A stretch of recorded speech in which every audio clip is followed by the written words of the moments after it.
It's always hard to believe we're done. This is it.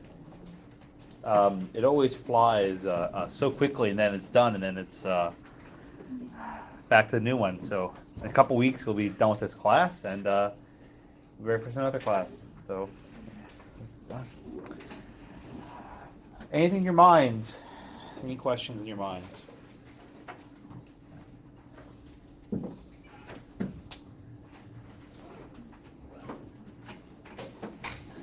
Nothing? Nothing in your minds? For rehash, the review will be in this room on May 4th. We'll start at 10. And I'll be here till you need me to be here. So that's your cutoff for questions that day. Probably 5 o'clock I want to go home, but I'll be here as late as you want. I was here till about 8:30 last night, so almost done. I think I had every one of you in my office, which is very impressive. I think almost all of you. Maybe one or two people skipped their appointments, but I think just got everyone. Okay. Anything else in your minds? No? Late on the last day. You guys are killing me. So let's talk about the First Amendment for a minute. And I have a question. And this, I think, will help gear the start. By the way, my computer is working again, so now I can actually do the polls. I apologize I didn't have it working last week. Duh. Okay. So think about this question for a minute. It says, what does the First Amendment's free speech clause control? The rights of speakers, the rights of listeners, both of the above, or none of the above. And I have the text of the amendment right below.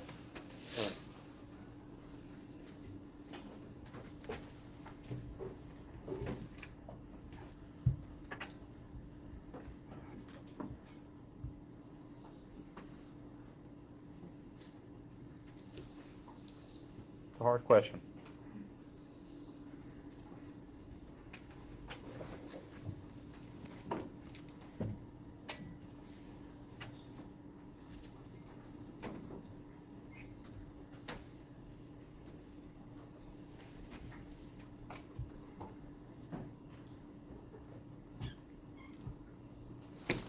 All right.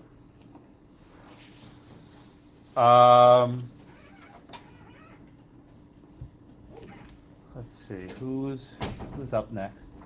Do you really want one? Are you next? No. I went with yes.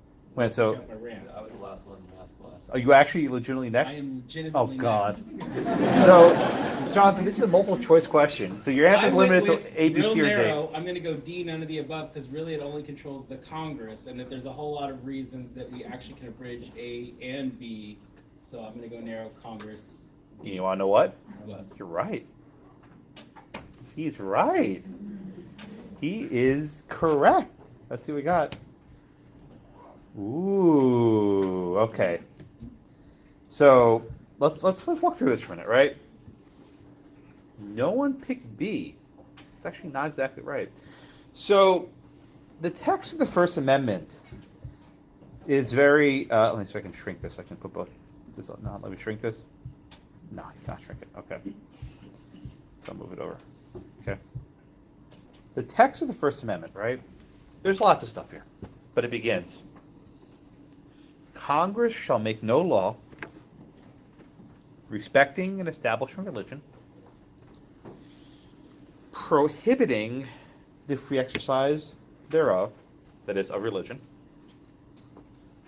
abridging the freedom of speech, abridging the freedom of the press, or abridging the right of the people peacefully to assemble. Congress also can make no law abridging the right of the people to petition the government for redress of grievances. So what you all learned about the Bill of Rights and the Constitution in grade school is almost certainly wrong, right? It's called the Bill of Rights. So of course it gives us rights. But if you read it, that's not what it says. I think Jonathan, with a very dramatic delivery, honed in on the exact correct framework, right? It doesn't say you have the right to free speech, or the right to free exercise, or you have the right to peacefully assemble. It simply says that Congress can't make laws that respect those, that prohibit that abridge it, right? And if you look carefully at all the provisions of the Bill of Rights, they all operate in a similar function. The Second Amendment says the right to keep and bear arms, whatever that means, shall not be infringed. It doesn't say you have the right to keep and bear arms, it merely says it shall not be infringed, right? Fourth Amendment says you can't be searched. It doesn't say a right to privacy from searches, it simply says you can't be searched without a warrant or probable cause. This was very much how the founding generation viewed the idea of a right. Not as something granted by government, but something that predates government. And that the purpose of these strictures, like the First Amendment, is to put limitations on the power of government. And there's a thought experiment we can run. Our Constitution was ratified in 1789. The Bill of Rights, the first 10 amendments, were not ratified until 2 years later, 1791. For those 2 years, did the right of free speech exist? I'd say so, even in the absence of a First Amendment. So when you look at this provision, recognize that it's not actually granting right to free speech. It refers to the freedom of speech. Whatever that is, whatever that freedom of speech is, it predated the First Amendment. The right of the people to peacefully assemble, right? Whatever that is, it was something that came before the First Amendment. Whatever free exercise of religion means, it came before government. Now, I want to go back to our question, right? A lot of you put A, and a lot of you put C. No one actually put B. Okay? Does the First Amendment only protect the right of the speaker or the rights of the listener? And I'll use an example that I'm sure you're all familiar with. CUNY, right? Our favorite law school in New York City. Now, you could perhaps argue that the school violated my right to free speech as a speaker. That I was invited there to speak and give a lecture, and I was not able to because I was heckled for a good 8 or 9 minutes. But there's another component of this that you may not think about. There were actually some students there, like 4 of them, who wanted to hear me speak. And the courts have recognized that this is a two-way street. That the right of free speech affects not only the right of the speaker, me, but also the right of the listener, right? That when you stop someone from speaking, not only are you affecting the rights of the person giving the lecture, but also you're preventing the people from learning and engaging and listening. So this right of free speech is a two-way argument, right? You have the right of the speaker and also you have the right of the listener to engage with that, right? Because you can imagine a law which says, okay, fine, you can speak freely, but it's a crime to attend a lecture. I mean, could you do that, right? Could you punish students who decide to attend a lecture? Oh, I can speak to an empty room. It'd be lovely, right? But if you make it a punishable offense to even enter that room, I think that hypothetical illustrates very quickly why you have this sort of two-way street, that this right of free speech, whatever it means, has to go both ways. So we're okay with that so far. Okay. So yeah, the answer here is D, and only a handful of you picked that. But pay very close attention to the framing of the question, that what does it control? Not protect, but control. So thank you, Jonathan. I'm glad we got that straightened out pretty quick. Okay. All right, so today we have a lot of material to cover and not nearly enough time. I encourage you all to take an entire class in the First Amendment. I might even be teaching, I don't know. But I don't know, I know nothing. But this is a non-trivial chance. So I encourage you to consider taking it, but this is merely an introduction. And if you notice, I haven't mentioned the word bar at any point this semester. The only thing the bar actually tests on is the First Amendment. It's the most bizarre part. If you actually look at the breakdown of the ConLaw questions, the single most tested topic for ConLaw is First Amendment. and yet we have to squeeze it at the very end, and most professors don't even cover it. So anyway, so pay attention, because this actually might help you in 3 years or so. Okay? All right, so we're going to be doing 3 clauses today. Okay? We'll be doing the Establishment Clause last, the Free Exercise Clause in the middle, and the Free Speech Clause first. I don't have the time to do freedom of the press. We have an entire chapter on your book. I don't have time to cover it. The short answer is there's not that much of a difference between freedom of the speech and freedom of the press. There's a blogger a press, there's a tweeter a press, people holding up signs and picketing, F the law, right? Is that press? I don't know. But there's not that much of a difference. I'm also not going to discuss the right of the people to peaceably assemble. This has actually been developed into what might be called the right of free association, that you can choose who to associate with. And it was a very famous case. Let's say you have the NAACP. Can the state force them to turn over their membership roster? And the court said, no, you cannot, because of the right of free association. But then you have more recent cases, right, concerning various charities. Are they required to turn over their donor list, right, who's donating to the charity? And now courts have said that, yes, you can, even those people donating to charities that will now be attacked public good. And the last one, the petition clause, gets almost no play, right? Back in the day of England, if you had a complaint with the king, you couldn't sue him. This was the idea of the sovereign is immune, he can't be sued. So if you had a complaint with the king, you would file what's called a petition.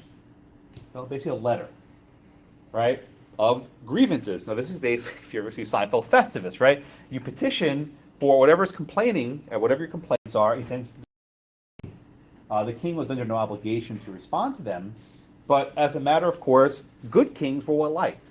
And why were good kings liked? Because they responded to their subjects, their people. Bad kings were those who didn't give a damn, and they usually lost their heads. Mostly exaggerating, but an unpopular king who was not responsive often had a very rocky tenure in office, so to speak.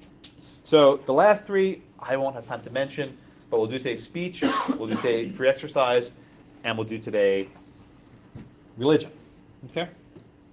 So let's focus on the text for a minute.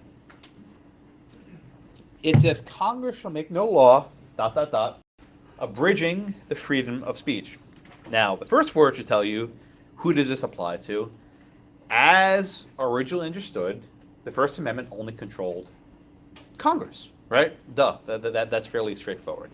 The First Amendment only controlled the actions of the Congress. Did it control the states? Could states censor newspapers, right? Could states infringe on press? They could. Could states establish churches? They could, and in fact, they did. In fact, a number of the states at the time of the founding had official churches. Indeed, I want to just pause on this briefly. When it says Congress shall make no law respecting establishment of religion, I think, and I'm in the minority in this one, the best reading is Congress couldn't mess with state churches. This was a federalism provision, that if a state wanted to have an established church, Congress couldn't mess with that. I don't think at all this means that Congress has to get out of business of religion at all, but there's a lot of debate on that. But just looking at the text, I think the best answer is it's actually restricting the establishment of a state church. But let's focus on the free speech clause. Congress shall make no law. Make no law. Does this apply to the president? Could the president, through his administration, shut down a newspaper? It's no law. Could the president issue an executive order silencing the press?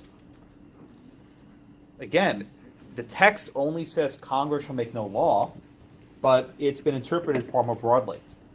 Right? Could a police officer arrest you for running a newspaper? There's no law being made. So it's been interpreted not just literally, and I mean this in a very strict sense. It's not just literally, can Congress enact this law? It's, can the government do something, right? So we've gone from Congress making a law to the government can't do X. And that means state and federal, executive branch, legislative branch, and even the judicial branch, right? Courts can't issue what are called prior restraints. Like a court can't issue an injunction saying, don't publish this book, right? So all three branches of government, at both the state and the federal level, are now required to comply with this free speech clause. Been with me so far? Okay. Again, I've only done the text, not done anything else. No cases so far. So basically, government can't do anything. Any level of government can't do anything that abridges the freedom of speech. So that requires two separate inquiries, right? Abridging the freedom of speech. So it raises two questions. What does it mean to abridge? What does abridge mean? Shorten? Yeah, like an abridged version of a book, right? Shortened version of a book. Impede? What's that, Abdul? Impede? Limit? Restrict? The word abridge has a meaning, okay? It doesn't mean all restrictions are bad, but only restrictions that abridge the freedom of speech. So how much can speech be restricted before it becomes an abridgment of it? This is a question that I don't think the text gives us a clear answer on. Now, there's another way of looking at it. Make no law. No law. So Justice Hugo Black was a very prominent justice, was a Roosevelt appointee. He said, aha, when they say Congress should make no law, that means no law. So no law that touches speech could ever be enacted. He was so adamant about this that he would strike down any law that even restricted speech in the least. And there's a very famous story. In the 1950s, 60s, and 70s, there were a lot of cases concerning pornography and whether the state could ban a given pornographic film. Now, my God, today with the internet, God, whatever we have, right? But back then, it was a big deal. It was a big deal to have pornography. And so, believe it or not, the Supreme Court actually had a screening room where they would watch the movies. You're laughing. There was actually a room on the first floor of the Supreme Court where they put up a screen and they would watch these pornographic films. Wait, how many people were in the room? The 9 justices. I don't know if it was popcorn or whatever, but they were watching these movies. Actually, I'm sorry, Gabe, not 9, there were 8. Let me modify that. Justice Hugo Black was such a First Amendment absolutist, he would never watch the movies. He said, it doesn't matter what's in those movies, it's constitutional. So I'm sorry, I told you 9, Gabe, I meant 8. So there were always 8 guys in this room watching porn at the Supreme Court. I mean, this was basically... That's what should have been said. One of them should have been like, I'm against it regardless, and I'm going to watch it, and you can tell. Oh, yeah. And actually, there probably were only 7 of them actually watching it, because one of them was basically blind. Justice Harlan, towards the later in his life, basically had no vision. He lost his eyesight. So I guess 2 or 7, I can't count. But he was at least listening to it. I guess that's even worse. I don't even know. Trey, was your hand up? Oh, I thought I had some over there. No? Okay, you don't. But I'll give you one other funny story. But there's a case in your book called Ashcroft versus Free Speech Coalition. No, Reno versus ACLU. You want to shout the page number. And this was a case about a law called the Communications Decency Act, which provided certain restrictions on pornography in the internet. And the Supreme Court struck them down. But there's this really funny episode. There's a picture of Chief Justice Rehnquist and Justice O'Connor, where apparently Chief Justice Rehnquist and Justice O'Connor asked the librarian of the Supreme Court to provide them a demonstration of how easy it was to find pornography on the internet. I'm not joking you. This is actually told in Ted Cruz's book. Cruz clerked for the court that term. And so apparently the court librarian wheeled a computer into their chambers, right? And was illustrating to Rehnquist and O'Connor how to find porn online. And how easy it was. And then apparently, according to Ted Cruz, Justice O'Connor could only say, oh my. And this gets even weirder. I think I mentioned this, but O'Connor and Rehnquist went to law school together. They were in the same class at Stanford. I think he was first in his class and she was either second or third, so they were both the tip top of their class. And they actually dated for a bit, very, very briefly. And they weren't serving the court later. Although, as O'Connor would often relate, Rehnquist got a job as a lawyer, and she got a job as a secretary. She couldn't find any legal job, even though she was like number 2 or 3 in her class. But there they were decades later, at the Supreme Court, the highest court in the land, basically looking at internet pornography in their chambers. But anyway, this comes up, right? So black would never watch the films, no law. So first question is, what does it mean to abridge, right? How much a restriction is permissible before it becomes an abridgment? The second question, folks, what does it mean, the freedom of speech? The freedom of speech. Now, when you use the word the, it's referring to a specific thing, not just it's a freedom, but the freedom. Does this refer to a specific type of rights? Does this refer to something that was understood in the 1790s? Was this understood to mean things that could perhaps change over time? Right, we had printing presses back then. We didn't have, printers that could, print on a computer. We didn't have the internet. We didn't have cell phones. We didn't have any of this stuff. Do we apply freedom of speech in a mechanical function or in a more loose function? To summarize 200 years of case law, the court hasn't done much to ground the First Amendment in what we might call originalism. There's not too much of a concern for how the founders understood the freedom of speech. It comes up every now and then, but it doesn't really play any meaningful role in the court's case law. Rather, it's more of a fluid approach. So the 2 cases we have today on speech involve basically a very similar question. What do we do with speech that might be harmful to others? And there are lots of cases I can pick. I picked these, so I think one's fairly recent, the other one's very egregious. Of speech that's pretty awful, right? With the Phelps case, and I couldn't. I'm sorry, giving back to CUNY, but I couldn't. I couldn't review this case without thinking of the sort of signs they had about me, that I'm a fascist, a white supremacist. You have this, So I think they're a bit off kilter. Just at least they explain what they meant by the law, right? Oh boy, yes sir. You remember their quote? The law means the law. Yeah. So last night, the students of CUNY Law tweeted a. Thanks, Abdul. They tweeted a letter explaining what F the law means. And Abdul, how did they define it? It means F the law. Right. They actually said F the law means F the law. It's a truism, right? But there's a page and a half. There's a page and a half. There's some typos. It's not very well written. They need to learn their plural possessives, their students, apostrophe.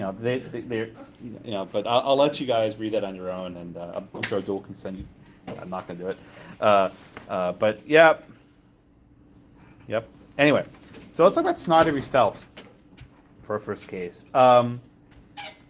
This is a sad case all around, and I remember when this was being argued in, I guess it was argued in 2010. I had just graduated law school a year earlier.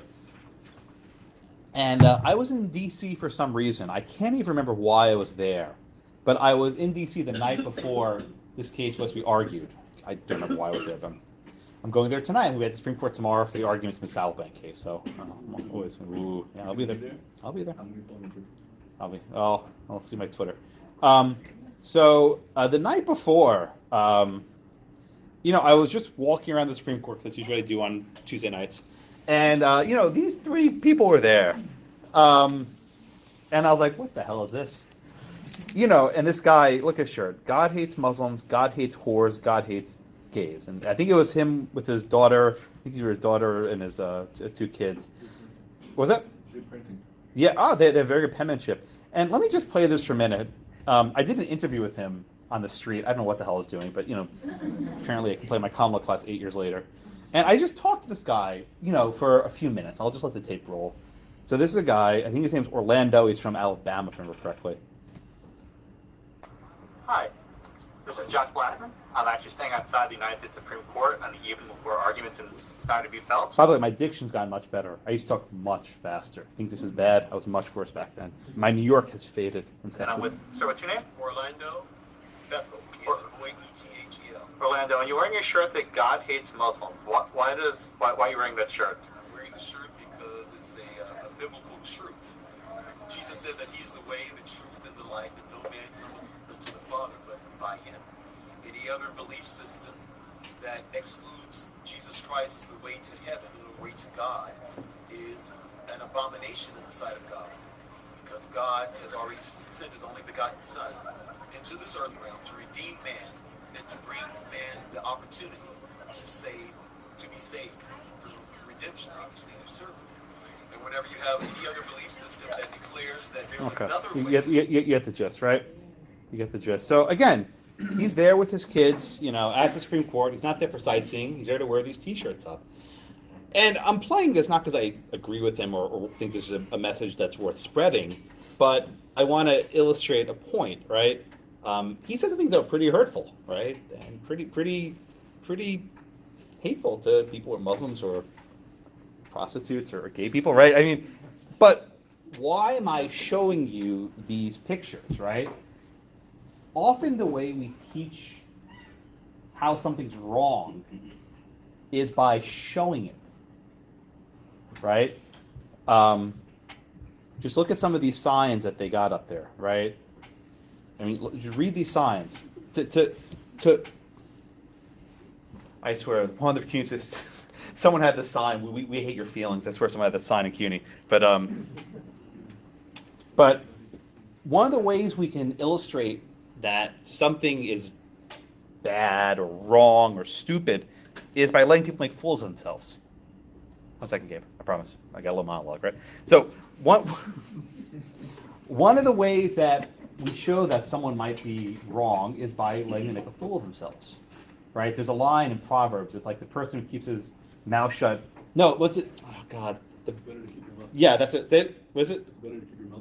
I mean, it's hypocrisy. I see it. You, I definitely don't apply this at all. yeah. What's the verse? It's better to be thought of fool than to open your mouth. Yeah, it's better to be thought a fool than to open your mouth and remove all doubt. That's it's from Proverbs. Thank you, Warren. You're good. So, letting people say dumb stuff is a way of showing that perhaps they're foolish. These guys with their signs, Mr. Orlando at the Supreme Court, right?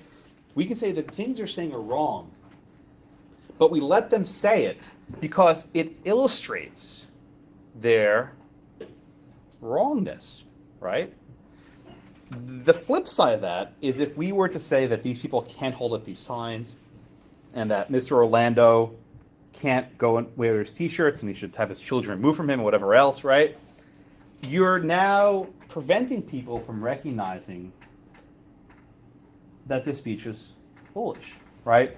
The CUNY incident, I will come back to today, I'm sorry, was so significant because they sought to have me not speak at all. And let's say I'm wrong. Like, let's say I'm actually, a white supremacist and a Nazi and everything else they called me, right? They don't need to listen to me.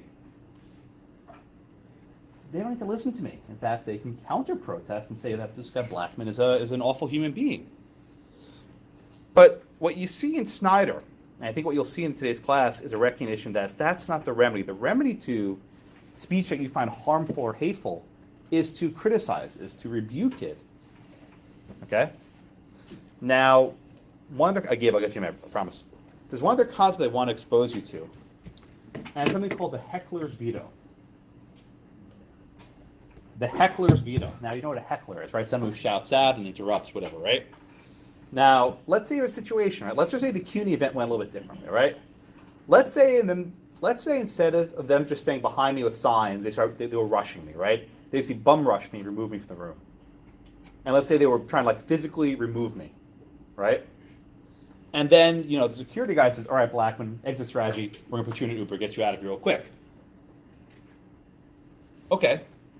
I didn't get to speak, and the students get to hear me listen, right? But who was at fault there, right? Me for coming there with this message, or the students for trying to bum rush me out of the room? So the idea of the heckler's veto is that when a speaker is coming up and there's a potentially violent reaction, who do the cops remove? The one speaker, or the mob, the crowd? And more often than not, the school or the institution or whatever it is chooses plan B. They remove the speaker instead of removing the crowd. And that results in the silencing of the speaker because you have this heckler that can shut it down. And this arises a lot of context, right? So I'll give you a recent case that came up. You had a student at a high school, I think it was in California, and it's on Cinco de Mayo, right, May 5th, holiday. he wore an American flag T-shirt. That made a lot of kids angry at this high school. So what did the school do? They made him take the T-shirt off and put on something else. Right? So it's rewarding the people who threaten violence and punishing the person trying to exercise his speech. And alas, courts actually do uphold these sorts of hecklers' vetoes. So you always have this tension between speech that might be harmful to others and the ability to maintain some sort of order and stability. I think the Snyder case is a very good one to illustrate it. Gabe, patiently waiting, my friend. Yeah, I was just gonna say, as far as the pictures, that was used a lot during the civil rights movement, just to show people, like, how bad the South was treating a lot of black folks. So even though it was a lot of harsh out there, like, no, let's put it out there Yeah. for people to see it. Yeah. And the second comment is, as far as the hate veto, if, let's say they would have removed you from the school, let's say they, I don't know, they're opposite of everything you're saying, but how are they gonna learn, or at least see a different perspective if they don't even let the other person, so then they stay in the same circle? Yes, yeah. No, I mean, that's a fair point. So first off, one of the most effective pieces of Soviet propaganda that you'll ever see was videos of Jim Crow in the South in the 1960s, where the people getting fire hosed down and attacked with dogs. And the Soviet Union would actually show this as propaganda. This is what America's about. It's very effective propaganda. So Gabe makes that point, I think, effectively. His second point is true. If you only listen to people you agree with, you never learn anything new, which is why the rights of the listeners are also important.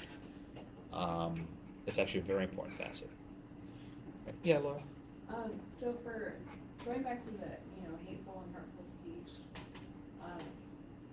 of course that's protected, but would you say it's not protected if it, I guess, calls for like imminent violence or? Well, you're giving me a test, aren't you? You know this.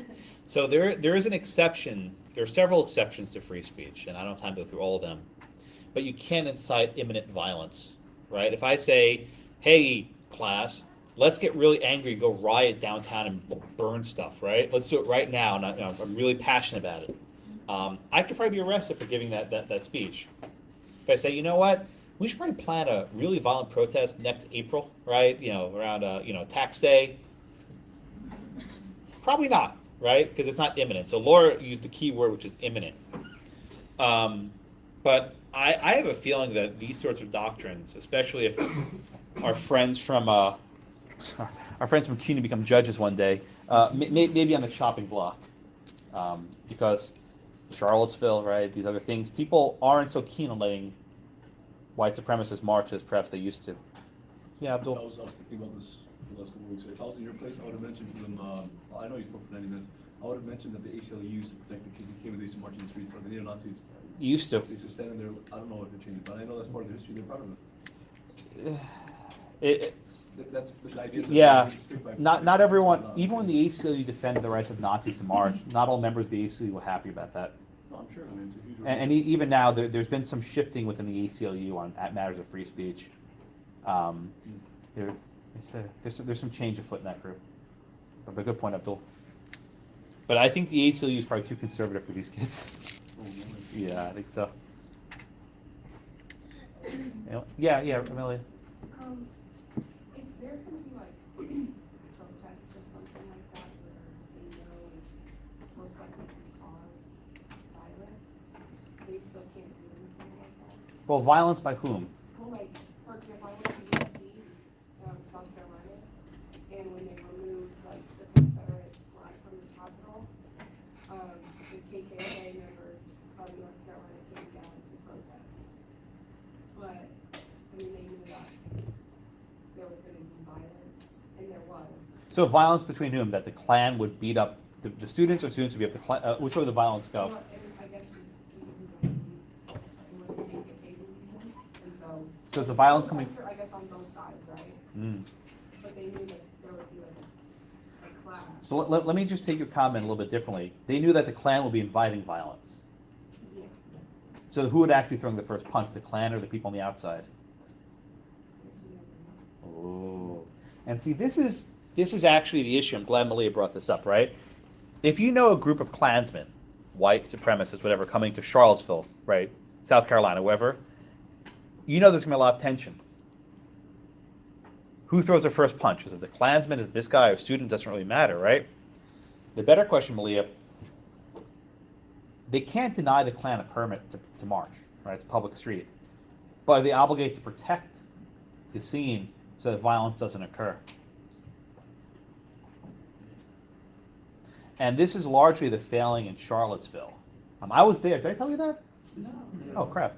I was actually in Charlottesville that night. I forgot. Not for that. Oh, my God. If they knew that, they would. I was going to a wedding. My co-clerk was getting met. Oh, I didn't tell you this? Oh, my God. This was last semester. I do too much stuff. I know! I know!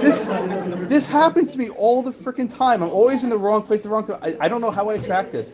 But I was there for a wedding, right? My co-clerk was getting married in Charlottesville that weekend. I'm like, oh God. So we were driving back from the rehearsal dinner, and then I was driving with my girlfriend. You hear this, and I'll play the video. I can't believe I forgot this one. I do so much stuff. And like my girlfriend's like, Josh, what are those lights? I'm like, what do you mean lights? Like, I see like flames in the distance. Like, oh.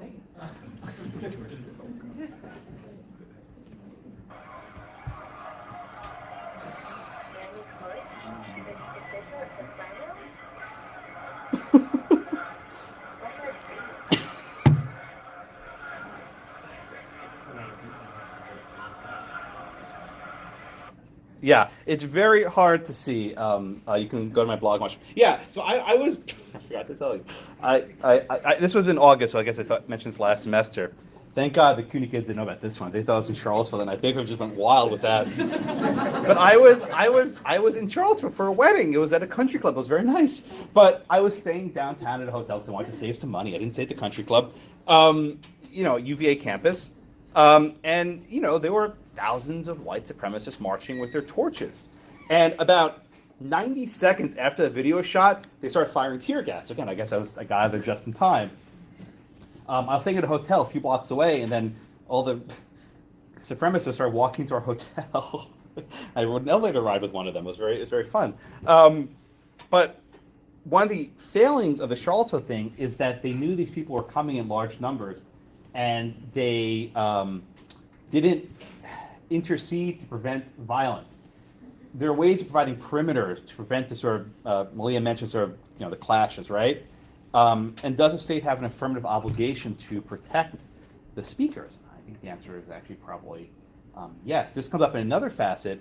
Didn't happen with me, but sometimes when speakers are invited to colleges to speak, the school demands security fees to be paid. Right? It says, well, you're coming here, we need to spend $10,000 on extra security, and of course student groups don't have that kind of money. And so it's basically saying you can't come to the school. The right answer is to ensure free speech exists, the school should probably just pony up and pay it. Yeah, Raquel. So does it matter if that group has a history of being a dangerous? Well, but again, violence takes two to tango, right? The cachapa, right? You guys got to do what dance? What dance was it that Corn's doing? Yeah, some of the cachapa something else. Whatever the dance is takes two, right? You can't dance by yourself. Maybe you can, I don't know. But there are two to tango. So it's really not that they have a history of violence, but they trigger others to engage in violence. That's what they want, right? They're not going to start beating each other up. Maybe they will, I don't know. But they want to instigate so that others come across and start making chaos. So you have the hecklers on the outside, you have the protesters on the inside, and how do you keep them separated? Do you keep a wall around them? Do you protect them? Can you even do that? Yeah, Charlottesville, I'll get to Whit and Jonathan in a minute, but Charlottesville completely botched it. They screwed up top to bottom. They did not handle this, I think, as well as they could have. Yeah, what? So where you have groups like the KKK who have consistently engaged in illegal activity and terrorist activities, is that classified differently in protecting their future free speech, or is there some kind of limitation where this group has actually done things that are violent and illegal, and they're not just trying to get someone else to do it? I know there's Westboro Baptist Church, but to my mind I put the KKK and certain more radical groups like that in a different... What about the Black Panthers? I mean, it would be Communist the Party same of America? If you had the same, I mean, I wouldn't necessarily put different, like, I don't know if you would call it chapters, but if you had a specific group that you knew, like this membership, and we know who they are, and they've been charged with these crimes, they've done these things. So do you lose your free speech rights when you've committed a crime? Well, that's my question. The answer is no. No, okay. Yeah, I mean, specifically, when you're talking about parade permits, I'll use your example, right? When you're applying for a parade permit in a given city, the government can only restrict the time you protest, the place that you protest, you can't pick your own route, and the manner, right? What kind of loudspeakers you can use, but they can't restrict you based on your subject, what your viewpoint is. So Abdul mentioned this one a few minutes ago. I'll discuss it. In the 1970s, the skinheads wanted to march in a town called Skokie, Illinois, Skokie, Illinois, which was a very heavily Jewish town with a significant number of Holocaust survivors who were residing there. And it was a huge First Amendment scandal at the time, and the ACLU actually defended the skinheads, the right to march. They ultimately never did the march. It never happened. But there was a huge schism within the ACLU of why you're protecting Nazis. And the argument was, at least at the time, if you fail to protect the Nazis today, then tomorrow you don't protect this party or that party, or this group or that group. Which is why the ACLU was long time absolutist on this. They've somewhat drifted, I think, in ways that I don't know are defensible. But it's a group. They can do what they wish. Jonathan? How do you balance the 1st and the 14th colliding against each other? For example, I can't deny you a permit for having this protest, but I know it's going to cost me more in security, so I'm going to charge you more, and that seems to me like an equal protection and due process issue. And then the second part of that is, should I be responsible for damages? Because I know that that's something that's coming up now that I've heard people mention that, well, if your protest causes all these damages, we hold the organizers responsible. So let me take the first question first. The security fees question, right? I'm going to hit this at some point in my career. It's a state actor. Yeah, so if I want to go speak at a state school, and the school says, well, Blackman, we think you're going to have a likelihood of protest, we're going to make you pay $10,000 to have a full complement of police officers standing by ready to rush you out of the room if there's a attack. So the short answer to that is, as a matter of academic freedom, putting aside the First Amendment, I think schools should understand the risk that poses, that when you have certain controversial speakers who can't come on campus because there's risk of security, you're excluding an entire range of views from students. And really, if you think about it, it's silly. Everything's on YouTube, right? If I want to hear some so-and-so speaker speak, I can click on YouTube and see it in 5 seconds, right? But the value is not actually the speech, the lecture. The value is actually the interaction, the Q&A. You can't get that on Twitter and YouTube. But as a constitutional matter, I think it's a very tough question. I don't think the state has an obligation to fund security for people. This is more of a matter of academic freedom. I forget your second part.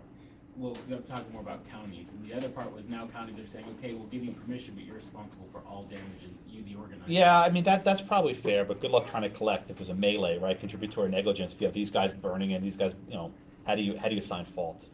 I think it's as a attribution problem, it's probably really tough. Let's do the case, actually. Evan, so give me the facts on Snyder, please. So Snyder, the plaintiff in this case, his son died in the war, and they were holding his funeral, and the Westboro Family Church was across the street in a public place. How far away were they? I'm sorry? 200 or 300 yards. Evan, did the family burying Mr. Snyder actually see the protest live? No, they saw it later that night on TV. On the news. Okay, so go on. So the Westboro Family Church was protesting, saying that that Snyder was killed because God hates the military and because the military allowed gay people to serve and stuff like that. And then Snyder brought action against Phelps and the Westboro Family Church for defamation, publicity given to private life, IIED, intrusion upon seclusion, and civil conspiracy. Did you do this case in Tort by chance? No.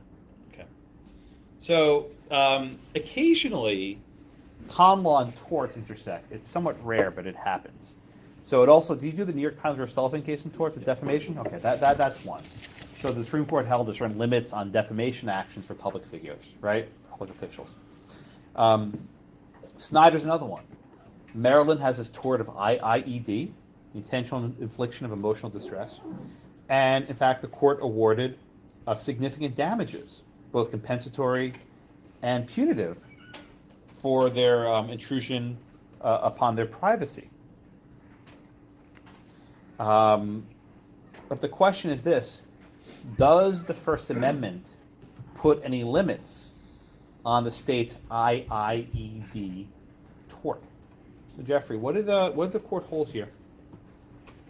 The Supreme Court or the Court of Appeals? Supreme Court. The court. They We don't talk about actually those held inferior that courts here. It was really protected because they went the argument of public versus private speech. Okay, so Jeffrey, let me ask you a minute, right? Look at these signs, right? Is this public or private speech? I'd say public. Why do you think it's public? Well, they're dealing with issues that some of the public has some concern over. So What is that public issue? well, in this case, it was the whole God hates the military thing. War, War. military, right? So at a very basic level, right? Let's say they use less graphic language. Let's say they said, "Fuck the war," right? Right? They said, God hates war instead of God hates Obama, right? If they said, "Thank God for, the peace movement," all right, no one would object. But the court holds here that because this is speech on matters of public concern, their very, very grossly offensive language is irrelevant. Now, Alan, let me ask this question. Was there anything they said specifically about Snyder? The deceased or? Mr. Snyder, right? Yeah, the deceased. No, they didn't. Okay. Oh, wait. No, they didn't. They didn't. Okay. So this one is actually a little bit tricky. I think Alan's probably right. But when they say thank God for dead soldiers, does that affect... Abdul, you want to say something? Let me answer that question. Yes, indirectly. Indirectly, You good. mentioned Go his on. name, because you didn't, yes, is it about this? It is about him. Right. So this is the question, right? Is this protest specifically at Matthew Snyder? No. They could pick anywhere in the world to go, but they picked his funeral. And they're holding up signs that say, thank God for dead soldiers. He happened to be a dead soldier. And indeed, there were even more specific signs. There were signs that may have been referencing Mr. Snyder in particular. There was also one other issue mentioned in a footnote called the epic. And this should have made a bigger impact in the case, but it didn't. The Westboro Baptist had a blog, right, a website, that they posted this, basically a rant, they called it an epic. They posted this massive rant targeting Matthew Snyder specifically, which did reference him by name. So even if the protest at the funeral didn't reference Matthew Snyder by name, the blog post did. And I think that Justice Alito, who had the only dissent, Justice Alito makes this point, I think, quite well. But the majority says because these are signs on the basis of public matters, the court can't permit the judgment to go forward, no matter how offensive or egregious this speech happens to be. Okay? And then the chief, who's a wonderful writer, he drives me nuts, but he writes well. He says at the end, speech is powerful. It can stir people to action, move them to tears of both joy and sorrow, and, as it did here, inflict great pain. On the facts before us, we cannot react to that pain by punishing the speaker. As a nation, we have chosen a different course, to protect even hurtful speech on public issues, to ensure that we do not stifle public debate. That choice requires that we shield Westboro from tort liability for its picketing in this case. The judgment was reversed. Any questions from the majority, right? This case was not hard for the court, right? This was a content-based restriction, right? This is protected speech, and it's on public matters. You can't assume financial liability for engaging in protected speech. It was really that simple for the court. Yeah, Abdul? Public issue, was it their view on like war and... War, politics, homosexuality, everything. Okay, I was going to say, I think it's about homosexuality, right? They're saying that Yeah. the troops are sick. They're saying that the fact that the troops are going through, are suffering or whatever, or they're dying... Is because... Is just a sign from God that... Yeah. But it's not about, they weren't against, are they against foreign intervention in wars? Probably. I don't So know. it's both, you're saying. I don't pretend that their doctrine is particularly well refined and nuanced. But yeah, I don't know what the position on wars in general. I think they're primarily opposed to gays in the I military. mean, they're not like a pastor's group who's saying that Americans engage in wars and that's immoral. That was They might. I'm not sure. I really don't know, Abdul. I'm I not think sure. they were. No, But they so are both. against war completely. I don't know. Did they ever come to your college campuses? Did anyone ever see them? U of H. They came to I don't UH? think Westboro, like specifically, but similar. I mean, Yeah, I mean, look, I have like Mr. Orlando here, right? There are a lot of people. By the way, this case was argued by Margie Phelps, who's either the daughter or the niece of Fred Phelps. She was terrible. It wasn't very good. Actually, better than our Houston DA, Mr. Rosenthal. She was actually better than him, but it was pretty bad. Whit? I'm struggling with these matter of public concern and private concern, where we just got off all these cases saying one's sexual identity and autonomy is this private thing that's so inherent within, their own life, and yet we're going to let these people protest against it under the justification that it's a matter of public concern. So where were they protesting? It's like 1,000 yards away. But what were they standing on? Public property.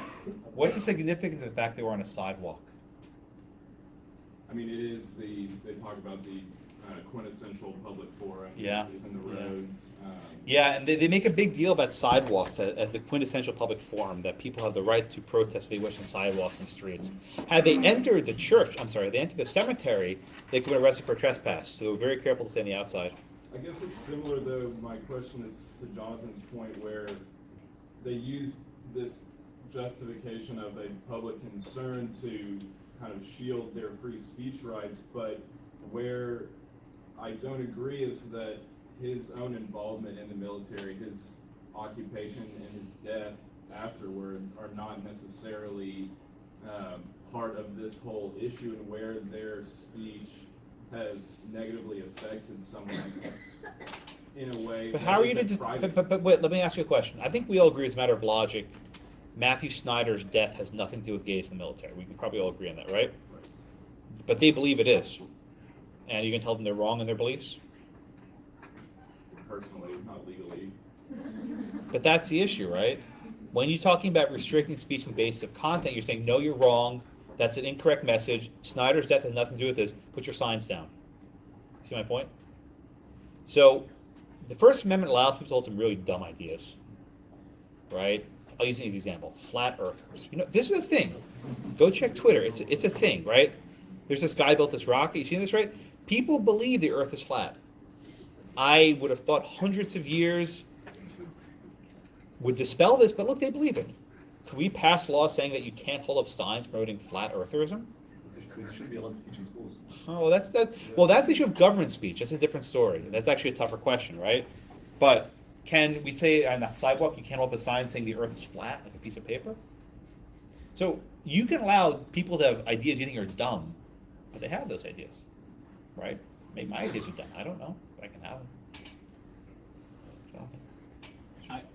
I was just going to say, when he was talking about privacy, all I think about is that all we talked about privacy was the government infringing on your privacy, but we never said anything about individual citizens' ability other than tort law. And I feel like on this case, they walked the line of each claimed element so closely that they got off on a technicality.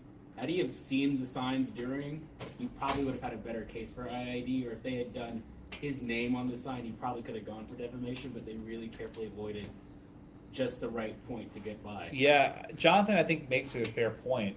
This is, I think, the most pro-free speech court we've ever had.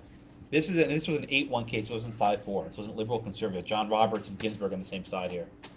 All right, this is a very easy case for the court, and I think Roberts was a little bit cute with tort law. I think he walked that line very narrowly. I think Alito probably got a little bit closer to the right answer, but this wasn't a hard one for the court. Any other questions on Snyder versus Phelps? Oh, yeah. The short answer is the plaintiff screwed up. They didn't mention their cert petition. And Roberts has this footnote. There's a footnote in your book about this where he says this wasn't raised. So we don't talk about it. It should have. Maybe it's a failure of litigation. Do you think that you should IED is legit? I don't know. I go back and forth on this one. If you include the epic, you might have an IED claim, but I'd be very leery of that sort of liability going forward. Because think of all the awful things people say on Twitter every day about everything. I don't want that to be subject to litigation. I mean, I'm sure I've said things that inflicted distress on all those poor CUNY kids, right? I mean, I don't want to defend myself, in action. So what if they go to the doctor or counselor and says, yeah, they've been affected by the accident? Hashtag science. Right? I mean, I'm Madison McKinney. But, I mean, IIED existed before psychologists had this sort of, established practice we have today. There's an old, long-standing tort. I don't think you need to have a psychologist to make that case. Psychological abuse can be worse than physical abuse. So if we live in a society where we say no one can touch anyone, and no one does touch anyone, that doesn't mean that's the end of harm and abuse. Yeah. So there has to be a point. So let me take a step back. So do you learn about the privacy torts in law school? In torts, like intrusion upon seclusion. I think most of those torts are unconstitutional in general. Telling someone that they can't speak is a violation of their free speech rights. I think most of those torts, intrusion upon seclusion, false light, those are probably unconstitutional. There's never been a clear case saying they are, but this opinion, and Jonathan touched on this, reads those torts as narrowly as possible to avoid the First Amendment problem. But I think a lot of tort law is probably in violation of the First Amendment. Is it because it's a form of prior restraint? Yeah, you're stopping people from speaking. Yeah. Yeah, you're stopping them from speaking, absolutely. Warren? I mean, the whole mechanism of the tort is so that you don't have to stop them from speaking. Well, imposing damages after the effect is the same, right? But yeah, well, it's your decision whether or not you think it's worth it. I mean, you could go and do something illegal knowing that you're going to be arrested because it's your personal form of protest. You have to make that decision for yourself. It's not stopping. Right, so there are two types. There's what's called a prior restraint, which is stopping from speaking in advance, and your case like this where you're imposing a damage after the fact. They both implicate the First Amendment, both sides. Yeah. The court mentions that there's a Maryland law that was only into effect after this case, but if this case happened after the Maryland law was into effect, and if the Westboro Baptist people were like 100 feet closer, would that? I think that would make a difference. Instead of having this sort of nebulous IIED tort, if the government passed a law saying that you can't have any protests within a funeral of more than X number of feet, and assuming that that number of feet is not a mile, right? It'll probably be okay. There was another case, I don't know if it's in your book, I know we took it out, called McCullen versus Coakley, which involved protests outside of abortion clinics. And Massachusetts passed a law limiting the number of feet you could be outside of an abortion clinic to, I can't remember the number of feet, but it was basically you have to be across the street. And they complained that we can't express our message to people by shouting across the street at them. So the court said, well, this number of feet is too long, but fewer distance would be okay. So even restricting the number of feet, they have to be close enough to still get their message across. Yeah. I know, like, whenever the Florida school shooting happened, I know one of the arguments was, like, whenever the kid would post things on Facebook that he had protected, like, rights of free speech. I'm not really sure, I forget what he posted and stuff, but that was one of the arguments. So how do you, like, reconcile what free speech is versus... Are you saying about warning signs to perhaps put him under some sort of closer watch? Is that what you're saying? Right. I think one of the arguments that was on the news was that he had a right to express himself.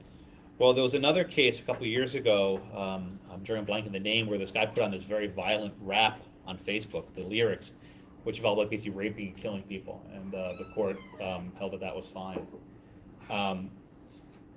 Lots of people post dumb stuff on Facebook. The standard to commit someone, that is to say that this person poses a threat to themselves or someone else, is fairly high, and a tweet's not going to get you there. It has to be some sort of evaluation and conduct.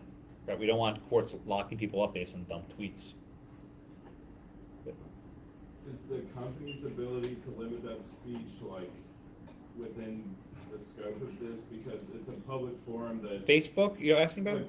Yeah, Facebook. Facebook's not a public forum. YouTube is not a public forum. That's what I mean. Like they're not They're ensuring that these people's speech is protected when they sign up. They don't have any like. Facebook can delete whatever it wants. In fact, they may delete stuff they don't like. So can Congress then regulate that? Though? Oh, welcome Like, to our, yeah, I mean, they that, have to delete? if you saw Mr. Zuckerberg in Congress a few weeks ago, that is what they were discussing. Zuckerberg claimed that these are hate groups, we're gonna get rid of them. Well, you know, am I a hate group? I don't know, that's what The problem is with the label hate group, who's a hate group? And, you know, if enough people at CUNY think that I'm a hate group, then I can't go online anymore. So I'm somewhat cautious about that label. What else? Yeah, Abdul? Speaking of Jordan Peterson. And Leave me alone. why Yeah, I mean... It's one of the big issues today. Yeah, ask me after class. I don't have time. Okay. I want to move on. What's the next case? Was anyone here when the slants came? Oh, you weren't, because you didn't start school yet. They came here last year. Simon Tam came to South Texas. This guy's a character. He emails me. It's like, I'd like to come to South Texas. I'm like, oh, great, yeah, come on by. He's like, I'm going to charge $5,000. I'm like, yeah, never mind. So then he emails the dean, and the dean approves. Like, okay, so this guy's a character. Because I was tweeting with him about something, and he's like, yeah, I would come by, I'll bring our band, we'll do a concert. That's great. And he's like, $5,000. No money. But the school paid, whatever, not my choice. But Mr. Tam came last year, and he did a little. Actually, his band never made it because, as typical, his band bus broke down, and they got stuck in Dallas, so he just came by himself. So we didn't even get the damn concert. I don't know what they paid him for, but whatever. It's typical, right? Musicians. So anyway, who am I up to? Yeah.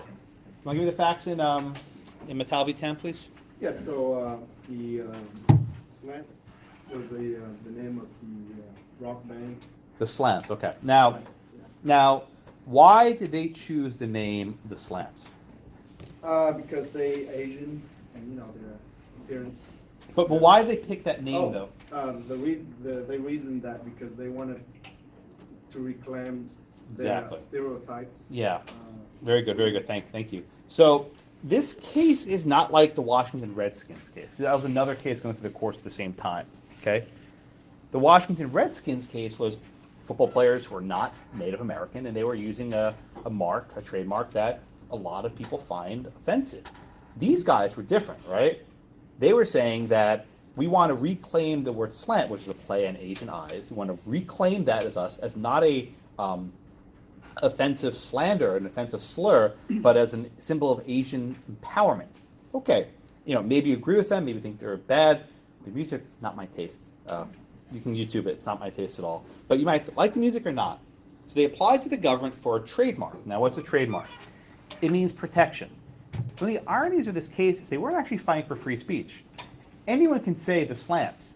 What they actually wanted was the opposite, that only they could use the phrase the slants. And if someone else started printing up merchandise that said the slants, they could sue them. So one of the ironies of this case is it was about free speech, but it wasn't. Because if the slants prevailed, no one else could use that mark. Everyone understand that point, right? So it's a weird tension in this case. So they wanted to be the only ones to use this trademark, the slant. So on their CDs, on their records, on their T-shirts, whatever else, right? But the problem was the government had a statute. And the statute was called the Disparagement Clause. And they said that if the mark might be, quote, disparaging to a substantial composite, as a component, of a specific group, it will not be approved. And last year, Simon came here and explained to us, I found this hilarious, how his mark was denied. That apparently, I'm not joking you, someone from the patent office went on Urban Dictionary. You know about Urban Dictionary, right? Someone from the patent office went on Urban Dictionary and Google basically typed in the word slants and said, aha, it's offensive. And that was enough to deny Mr. Tam the mark for the slants. So this went to court. He litigated this case for years. It was on forever, right? And then McKinney had this case won down. What did the court hold here? They said that the disparagement clause of the Lanham Act, which is where the disparaging of those persons of their identity comes from, they said it violates the First Amendment. Okay, tell me why, please. Because they said that you can't deny a patent just because it might be Trademark, not a patent. Yeah, sorry, trademark just because it might, the ideas might affect the patent. It's a violation of free speech. Okay, very good. So the basis of this opinion is that you can't ban the public expression of ideas merely because they're offensive to some of their hearers. And they have this quote from a case called Texas v. Johnson. Texas v. Johnson reversed the conviction for flag burning, a very famous opinion from the court. And they said, if there's a bedrock principle underlying the First Amendment, it is that the government may not prohibit the expression of an idea simply because society finds the idea offensive or disagreeable, right?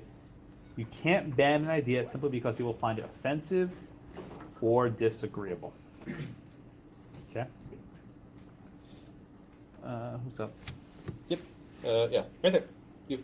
Oh, Red hat. What's your name? Alex. Alex. Okay, so Alex. But wait a minute. Is it trademark the speech of the slants, or is it trademark the speech of the government? Right? Nothing's stopping Simon from calling his band the slants. What they want is a little TM, logo next to it. Is this private speech or is this speech of the government? That's government speech. What did the court hold? So the court held that since the government's not regulated by the First Amendment, that the government they wanted a new government program doctrine, basically, to go through and be the free speech of the trademark. I'm sorry, I didn't follow that. Was this a speech of the slants or the government? That's my question. If it's a trademark, it's of the government. But then why wouldn't the government prevail here? The government, like Abdul said, can tell its teachers not to be flat earthers. Why wouldn't the government prevail here? Why is the government required to say slants? Why are they required to say slants? Yeah, are they required to? No. No. Yeah, well, I'm asking you the question. What did the court say about government speech? Well, they were saying that, just because trademarks don't really require them to say it, just like Nike and Burger King and all that. Mm-hmm. They're saying that it doesn't, that it's the slant saying it, it's not the government. Is the government endorsing their message? No. Okay, and that's the key point, right? There's no argument here that the slants trademark is identified in the public mind with the government, right? There's no argument that the trademark here is identified with the government. They distinguish another case from Texas, always Texas, Walker versus Texas Division Sons of Confederate Veterans. There was a case cited a couple years ago about whether Texas would have to create a vanity license plate with a Confederate flag on it. And that case was 5-4, actually, with Justice Thomas in the majority. It was somewhat surprising. And the court held that, well, because license plates are associated with the state conveying messages, and they're associated with the government, and that Texas makes the plates, then the government can restrict the viewpoints expressed on a license plate. So no Confederate plates. Here they say it's not like that. These are slants making the merchandise, not the government. So the Alito opinion effectively said this is a form of a content-based restriction. You can't ban speech because it's offensive, and therefore Simon Tam gets his trademark. Okay? Go with me. Now, the opinion here was actually 4-4. Right? There was not a majority opinion. Okay? Scalia died at this point, I think. Yeah. So there was not a majority opinion. So we actually had a concurring opinion from Justice Kennedy. What's the big difference? If you notice, Kennedy doesn't like strict scrutiny. He doesn't even mention it. It's always, Alito's talking about strict scrutiny for speech. Kennedy just doesn't care. He writes his own thing on dignity, whatever else, right? So you think it's just about privacy? No, it's about everything. Okay, but I think the Alito opinion is probably more or less where the court is in free speech. Okay. Questions then on Matal v. Tam? Yeah. We find a lot about viewpoint discrimination. Is that important? Yeah, I don't have too much time to go into it, but viewpoint discrimination means you could have a band called We Love Asian Empowerment, but not a band called The Slants, right? Depending on what the perspective is on the topic, it's a type of a silencing and censorship. Abdul? Is it a correct analogy to say the slants is like the N-word? The who? The slants is like the N-word. The the N-word. Is that the right analogy? Ah. Because I actually wasn't familiar with the term slants. Yeah, I understood it, but I never. It was something I heard. I don't know if it has the same weight, but yeah. Similar? Yeah, I mean, there's the one footnote in your book where we list some of the more egregious trademarks that have been granted, and the government's grants some pretty egregious ones. So yeah. I think being Asian, I think when you've been called slang, that's pretty offensive. You think it's offensive? Yeah, I mean, if somebody labels you as slang in a bad way, then Okay. yeah, it is very Yeah. Okay. There you go. almost like. You think so? Yeah. So that was actually one of the arguments. Could you grant a trademark for N-word? The court didn't touch that. Did not Has there touch been a it. case on that? Oh God, I am sure there has, but I'm not sure. Yeah. Yeah, Kevin. So in the previous case, Alito mentioned that like the First Amendment isn't a license for like a vicious verbal assault. I'm just curious, what is like his threshold or standard for like what would be a vicious verbal assault? I don't know. I think a few years ago, the rapper Nas had an album titled N-word. Oh, did he? Spelled out? Yeah. Not with like a little bleep in the middle? All right, and he published the album? Okay, there you go. Yeah. Yeah, there was a song by Jay-Z and Kanye West. Oh yeah, in Paris? Yeah, blank in Paris? Yeah. I know the song. I'm going gorillas. So, Carlos? Just in that same case, I'm sorry, I gotta hear the first thing you said. I was gonna start about the Lanham Act. Someone left their lunch here. Yeah. About the Lanham Act. Yeah. Like, so, they were saying that by using that, they were misleading by using the name slants. What they were misleading, what they wanted to do, or was something else. I didn't really understand what the Lanham Act was. The Lanham Act's meant to prevent confusion, for example, right? So if you see give you an easy example, right? You see a restaurant called the Barbecue Pit, right? And you walk in, it's like a vegan restaurant. It's like, what the hell is this, right? It's meant to prevent confusion in the marketplace. I guess you have a vegan barbecue. I suppose that I don't know. I wouldn't want to visit there, but oh god. So yeah, I went to I spoke in California somewhere, and they took me to lunch, and it was all vegan. I'm like, I can't go here. And the other place was all vegan. So we went to a cheesecake factory. It was terrible, but God bless Texas. I do like barbecue. That does not exist in New York. Brooklyn barbecue. I'm sorry, it's not a thing. Not a thing. All right, what else? Anything else on Matal v. Tam? All right, let's talk about religion for a few minutes. I got half an hour for free exercise and half hour for God, not enough time. So the free exercise clause, right?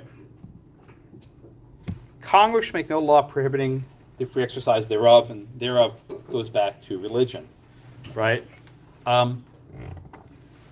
Why do we have this clause here? Right? Why does the free exercise of religion get some sort of special protection? Right? Oh, Carlos, you want to add something? Well, I was going to say, well, the people that came from England historically came from a church where they disenfranchised them from Rome because they didn't want the Pope telling them what to do. Yeah. So when they come over here, they want to keep that. They don't want the government telling them like what to do with the church or what their religion. Very good. Yeah. Yeah, so there's a very I want to correct that. It wasn't Rome had the Reformation had begun at that time. You didn't put the church being on that. Ah, thank you. So, Trey, you are correct. Carlos? There you go. Anything else, Trey? Anything else we should add here? All right. I didn't want Rome to get bad publicity. It doesn't need any more help. So, forgive me, Father. It's been 33 years since my last confession.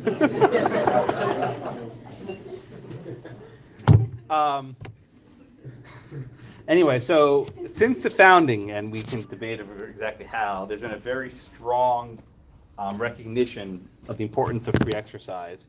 And I gave you a reading from James Madison, very young James Madison, the Memorial and the Remonstrance, which discusses a lot of themes in a very short period. At issue, Virginia was proposing a tax, and it would have been a tax on the people to fund basically churches or other seminaries of learning, other learning institutions. And Madison and others vigorously opposed it. They said, look, even if we're Christians, right, we would not want to make others have to support this financially, this institution that they don't agree with. Because your relationship with your maker, your creator, however you want to describe it, is a very special one. And people don't have the same conception that you have, shouldn't be forced to fund other institutions. And indeed, the tax was never enacted, and instead Thomas Jefferson wrote a very famous bill called the Bill of Religious Freedom, which he was very proud of. In fact, if you ever go to Monticello, which is in Charlottesville, protest, right? If you ever go to Charlottesville, you go to Monticello, on Jefferson's grave, he lists a few things. He says, the author of the Declaration of Independence, the author of the Virginia Statute on Religious Freedom, and the founder of the University of Virginia. Doesn't mention president, right? Those are his three biggest accomplishments in his mind. That's to be put on his tombstone. Okay?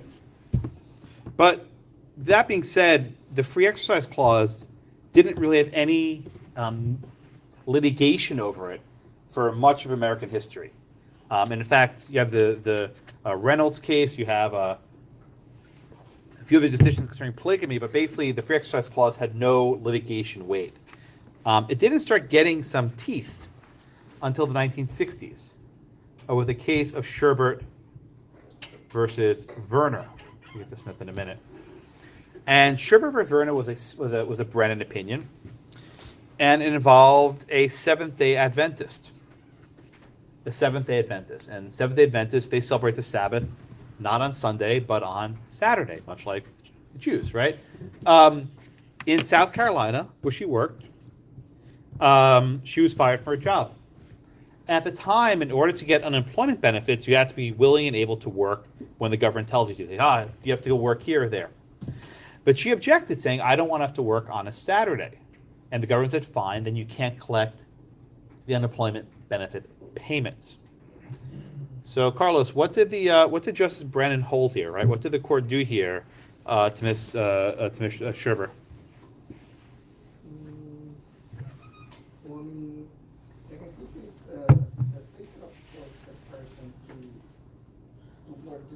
Right, they can't force her to work, but does she have to receive unemployment benefits? They cannot deny the benefits for if it's regarding to their religious sincere beliefs. So they choose if the government action will be a burden on the individual ability to pursue their religious belief, and in this case it would. Go on, you're on the right track. So yeah, if you deny his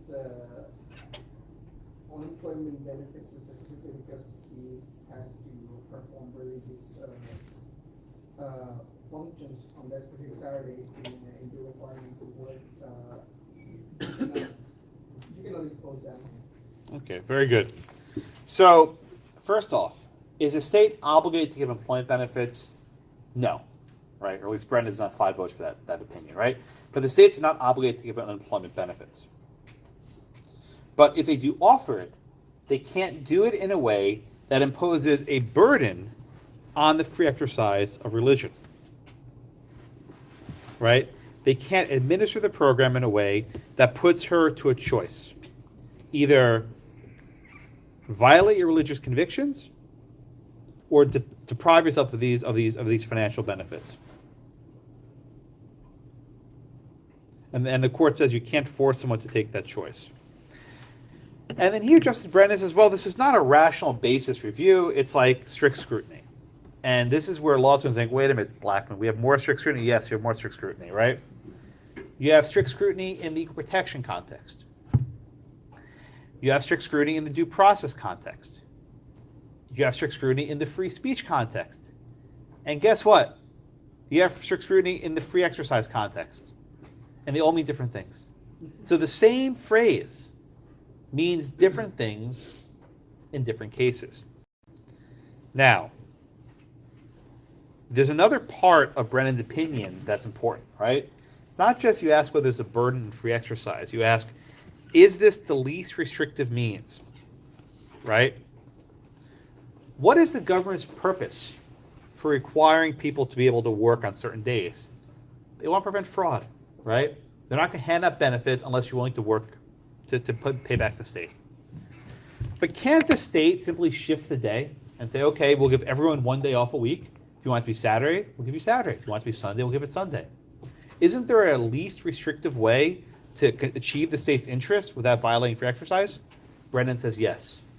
The fact is, if you let people off on Sunday or off on Saturday, you have the same interest in preventing fraud. So they can achieve the same goal without burdening religion. And therefore, the state's obligated to choose the least restrictive means, the way that restricts the least amount of free exercise. And that's what the court holds.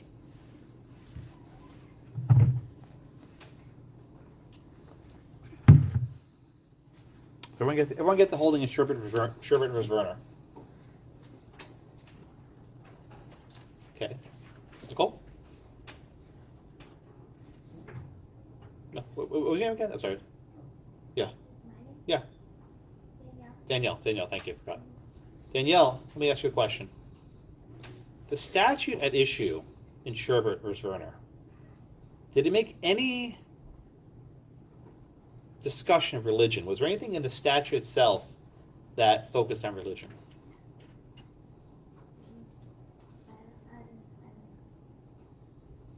Stacy, is there anything in the statute at Sherbert that singled out Seventh-day Adventists or focused on religion? Well, but didn't it say Sunday was free? Didn't it say that you don't have to work on Sunday, but you can work every other day? Is that focusing on religion?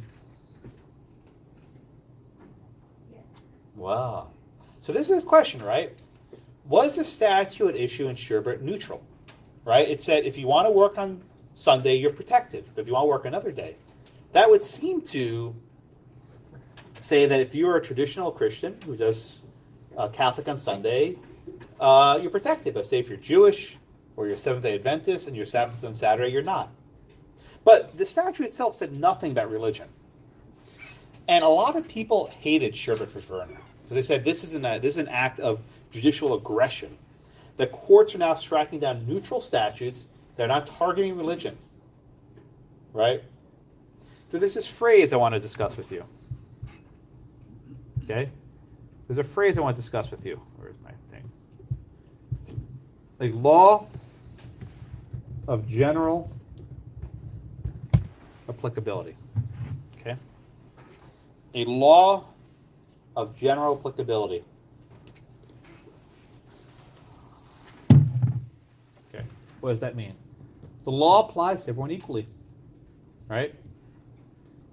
The law said you can't work on Sunday. I'm sorry, you don't have to work on Sunday. That applied to Jews and Christians alike. Did it single out Jews or Seventh-day Adventists? No, the law was generally applicable. I'll give you another example of a law of general applicability.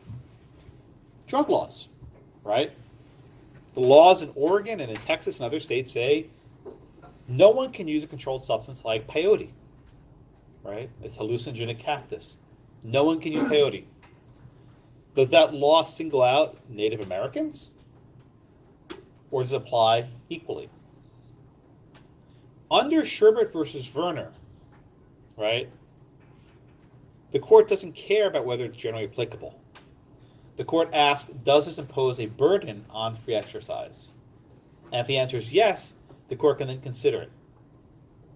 But the next case, which is a very important case, Employment Division versus Smith, is no longer concerned with whether the law imposes a burden. It asks, is this a law of general applicability? If the answer is yes, the law gets rational basis review. If the law is one of general applicability, it's one of rational basis review.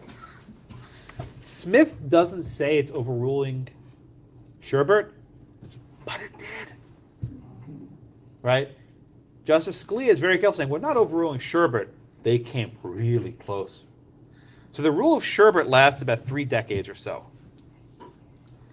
Smith, one second, McKinney, I promise. Smith took a different direction. It says, as long as you have a law that's of general applicability, the courts will give it effectively rational basis review. Yeah, McKinney. So yeah, I distinguished Verner and Smith because like the plaintiff and Verner, she wasn't really doing anything illegal. That's how they tried to distinguish it. You're right. Yeah. So like, but you just said that Smith overruled Ba- Verner, so basically. Basically overruled Verner. So like, why? Like, why do you say that? If there is that distinguishment. So most restrictions on religion are not of a criminal nature. This test about general applicability doesn't only apply in the criminal context. It would also apply in the civil context. You understand what I'm saying? The court didn't say if it's a criminal law of general applicability, you apply rational basis review. They said if it's any law of general applicability, you apply rational basis review. But then you say, like Scalia points out that it's against public policy in Smith, the use of peyote, right? I'll see after. No. Your question's good, right? Your question's a good one, right? Scalia's opinion is not limited to the criminal context, right? Going forward after Smith, this is why the dissent was so angry. Going forward after Smith, all laws of both a civil and criminal nature are now subject to this law of general applicability, right? The Hobby Lobby case, for example, right? The Jonathan's favorite, the Masterpiece Cake Shop case, for example, right? Those are all civil cases, and they're all reviewed under Employment Division versus Smith. Sherbert versus Verner is no longer cited anymore as a controlling test. So Scalia mightily tries to distinguish it, but as a practical matter, it doesn't have much weight anymore. Does that answer your question? Yeah. I'll Okay. talk to you later about it. That's fine. Kevin. What's the difference between a law of general applicability and, I think we said in equal with facially Same. neutral law done with an evil eye? Well, what Scalia is saying here is we're not looking behind the curtain, right? And the irony of Smith is that this is Scalia, the conservative. See, there's been, Abdul mentioned the ACLU earlier. Back in the 60s and 70s, it was primarily the political left that was in favor of free speech and free religion, because you had the counterculture, you had the war protests, and then you had a predominantly Christian society cracking down on people like Native Americans using peyote, right? So the people supporting this were actually people on the left. Today, it's a very different world. It's the right conservatives who are needing to have free speech to defend themselves against forms of liberal censorship, and it's not people like Al Smith using peyote who need protection. It's Hobby Lobby and the Little Sisters of the Poor, right, from a majority that's a little bit less religious. So there's been a significant shift in who is invoking free speech and free exercise rights. It used to be predominantly on the left, and today it's predominantly on the right. So the fact that Scalia wrote this one in 1990, he was saying, oh man, we don't want these Native Americans getting special carve-outs for the law. And decades later, he's like, well, we got to help the Little Sisters out. And we help Hobby Lobby out. It's a stunning, in our lifetimes, I'm talking like, 25, 30 years. It's a fairly short window. But we've seen this stunning reversal. I wrote a paper on this if you want to read it. It's called Collective Liberty. But you have this shift. Now it's conservatives who are fighting for religious liberty causes. And I think if Scalia could take back one opinion, it would probably be this one. In fact, Justice Thomas, I think, will probably write something in Masterpiece Cake Shop this year saying that Smith should be overruled. He wouldn't do that while Scalia was still alive. I think now he's going to do it because I don't think he liked this one very much. Anyway, so the facts of the case are actually fairly straightforward. It's very similar to Sherbert, minus the criminal aspect, which McKinney mentioned well. But you had Al Smith, who was a drug counselor. He was a Native American. Very sad story. He had a very rough life, and he later in life discovered his heritage, his culture, and it brought him a new happiness, a new peace. And part of his religious identity was a ritual which involved peyote, which is this hallucinogenic cactus. And I had a student a couple years ago who actually, well, he did it as part of religion. Don't put that in the bar application, perhaps, but no. Does Texas bar require you to list drug use? Virginia did. Doesn't? Yeah. Well, okay. Well, then that's it. But Virginia actually, I think, did. But this is not something you take to get high for fun, right? It's actually a very violent drug. It makes you sick. You're gonna be vomiting. It's very raw. This is not like recreational, as they might call it, right? He was fired from his job when they found out he was doing this. He applied for benefits from the states. They denied the benefits. I actually went to the Oregon Employment Division. I was in Salem a year or two ago. I was like, aha. So I tracked down the building, and I remember the reception at the front. I was like, what the hell are you doing? Why are you taking pictures? I'm like, it's for my ConLaw class. Don't worry, it's fair. She didn't understand. But I went there. This went to the Supreme Court. It was the Supreme Court ruled against Mr. Smith, and they adopted this test of general applicability. Law of general applicability test. So they don't overturn Sherbert, but they basically say Sherbert's not going to apply anymore, right? They say going forward, if this is a law that's generally applicable, applies to everyone equally, we will apply the rational basis review. We don't care its intent. Okay. A couple years. Oh, sorry, Raquel, go ahead. It's a small question, but does a court have to explicitly say we overturn something? No, and in fact, the Supreme Court very rarely says we are overturning X, period. They're afraid of saying something so bluntly. Generally, what they'll do is they'll simply say, we'll read this one narrowly. We'll limit it to those facts. We'll apply a different rule. It's very rare, Lawrence for Texas, right? We say, we overruling Bowers, period. That's the exception. You very rarely see that. McKinney? Oh, their hand was up, okay. But you very rarely see an explicit overrule. They don't like doing that. Simply the later the case, the more precedent it has, the stronger it is, or no? Yeah, I think that's right. I mean, although that's the opposite of the logical, textual implications on that. Yeah. The earlier the thing, it's more. Yeah, I think as a general matter, right, citing cases from justices who are no longer alive is tricky because they're not there to vote anymore. So this is my debate with Randy. We have lots of cases in the book from the 70s and the 80s, and those justices are all gone. And we have more modern cases that might not be as authoritative, but they're more reflective. So older cases you can cite, but they might not have the same weight. There was another case a couple years after Smith called the Church of the Lukumi. This involved the Santeria faith, which is this Afro-Caribbean faith, and part of their rituals is the sacrifice of chicken, right, where they slaughter a chicken. So the government in Florida passed a law which said you can't kill chickens in a certain fashion in city limits. And it was very obvious. This statute wasn't meant to be directed at butchers. It was meant to be directed at this faith, the Santeria faith. And there the Supreme Court unanimously struck down the act. They said, look, this is not Smith, right? Because this is not a facially neutral law, we can give strict scrutiny to it. We can look at purpose. But if the law is facially neutral, you're stuck in rational basis land. Okay, everyone with me? The dissent in Smith was very, very upset because they were people who grew of age, who came of age with these precedents. And they recognized what Scalia was doing, that he was basically overruling the Sherbert versus Verner case.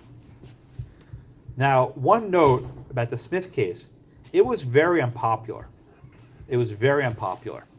And a couple years after Smith was decided, Congress enacted a statute, which we studied, RFRA, the Religious Freedom Restoration Act.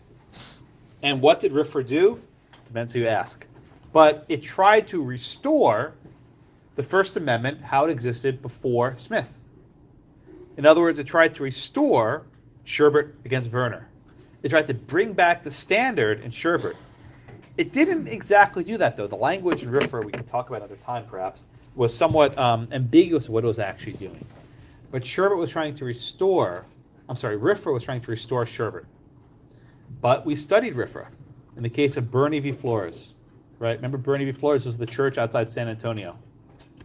And the court ruled that RFRA was unconstitutional in part. Why? Because it allowed lawsuits against the state, and the state's sovereign immunity could not be restricted. The court struck down part of RFRA.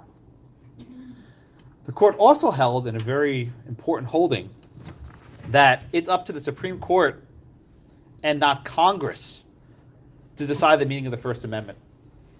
If the Supreme Court says rational basis review, that's the answer.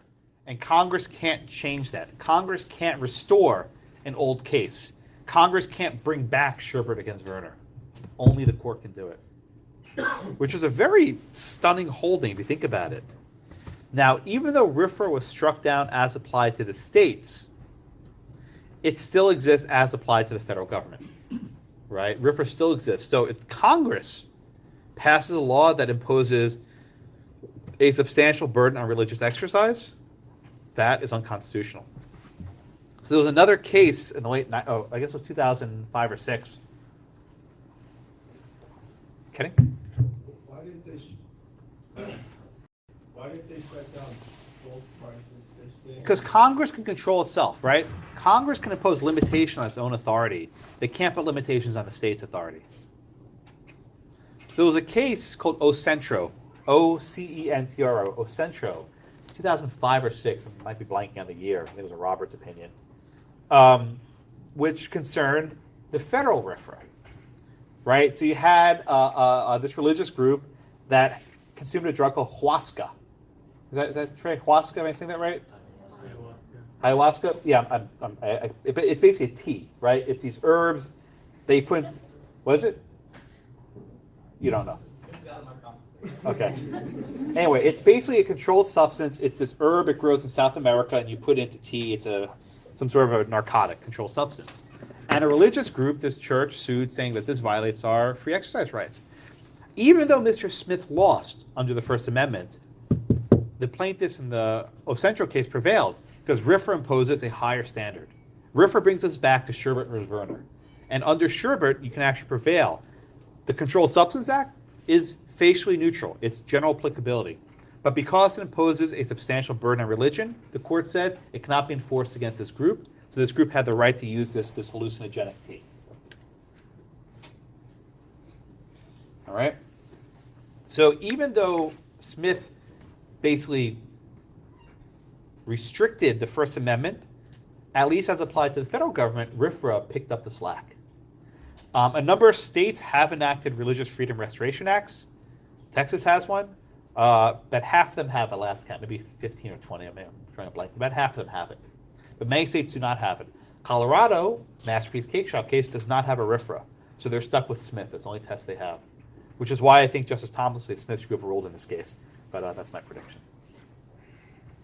So any questions on free exercise? We'll have 20 minutes on it. Wait, is your hand up? No, sorry. Any questions on Smith?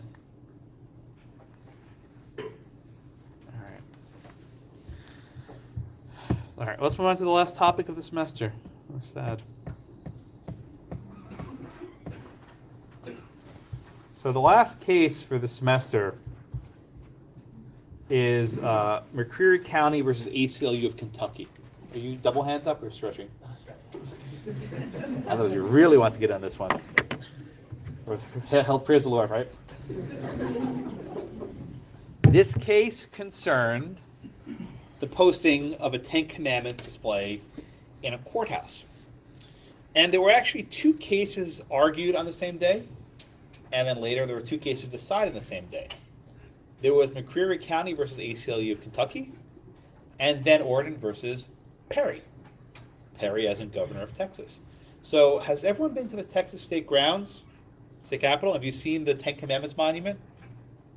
So it's actually between the Capitol and the Texas Supreme Court on the backside. And it's huge. It's like 6 feet tall. It's really tall.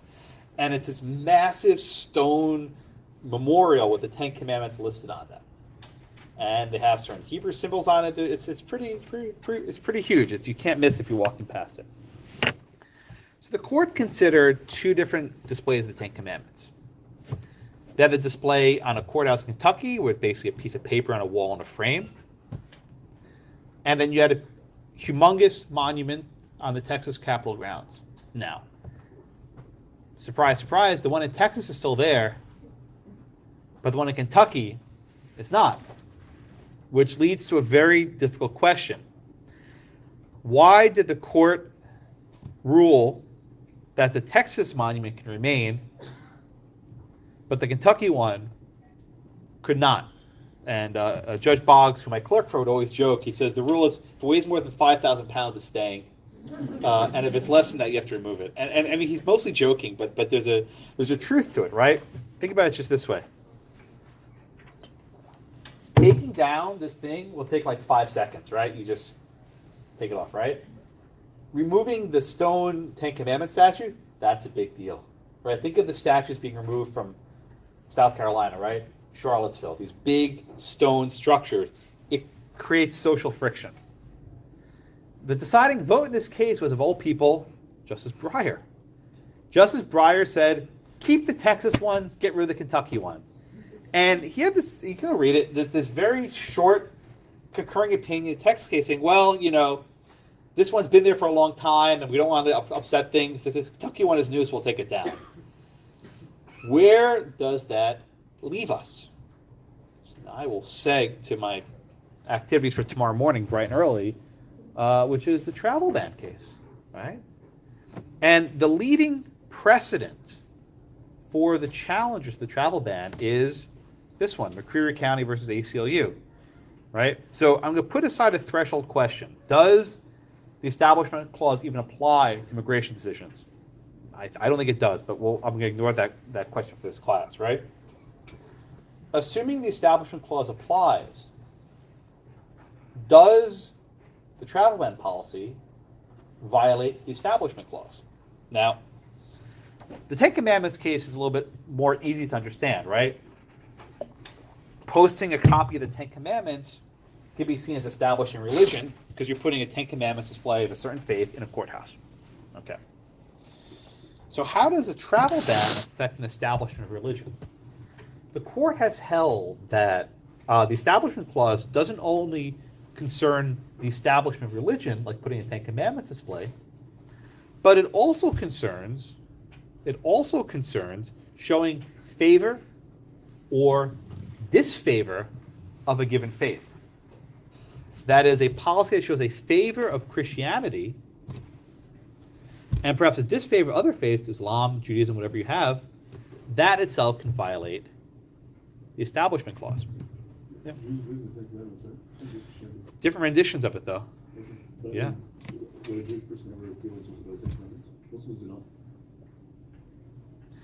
I think, based on the phrasing of it, Trey, you want to help me out here? Are there differences in phrasing the Ten Commandments? Yes, but it's Minimal. Okay, so maybe not.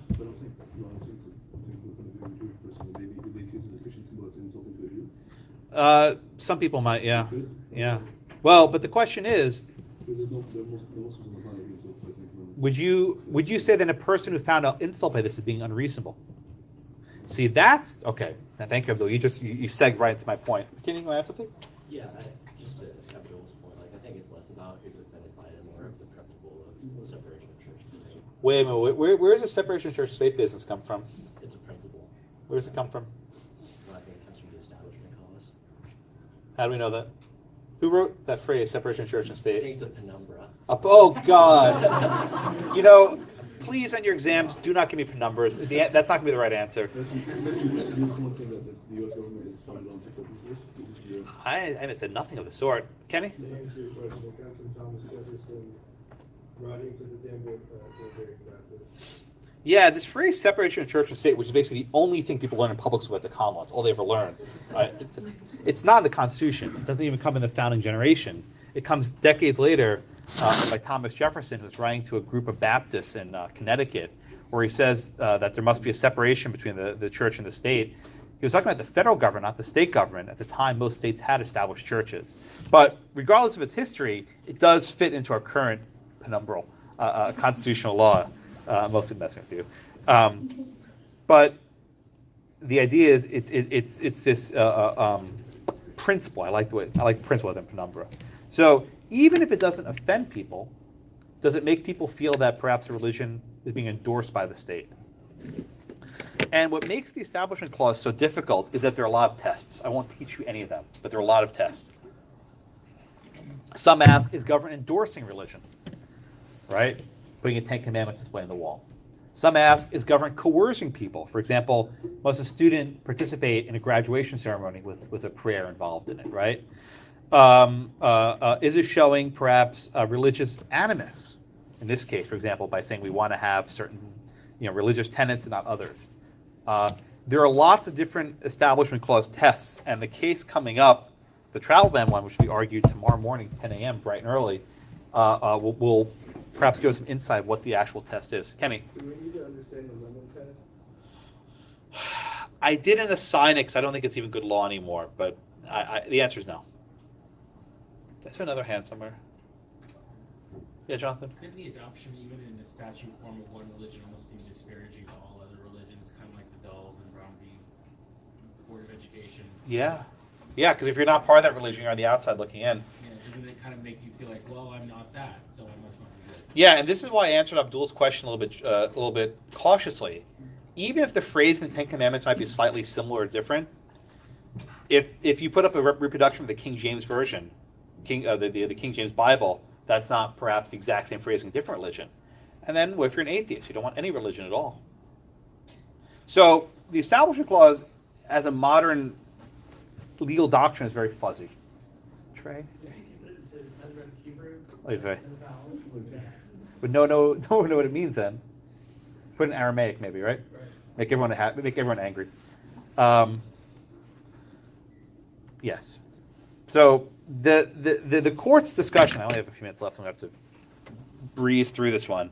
The court's discussion of the Establishment Clause is like they're talking about two different things from the Constitution. Right? If you read the Souter opinion and you read the Scalia opinion, they're talking right past each other. They have no overlap. Right? If you read Souter, he looks to Madison as saying that we have this long-standing tradition of free exercise and Establishment Clause to keep government out of religion. And then you read Scalia, it's like, well, we've had a chaplain open up every single meeting of Congress since the 1780s, right? And we have George Washington's Thanksgiving Proclamation, all these acts of religion and government. And no other topic, in my mind at least, has this sort of lack of a middle ground, right? On a lot of these issues, there's some middle ground. Here, they're just on the polar opposites. And I don't know why religion has this sort of feature, but it's here. So let's walk through Justice Souter's analysis, and I'm going to have to breeze through it a little bit. But Justice Souter asks, does this law have a secular purpose? Right? Secular meaning non-religious.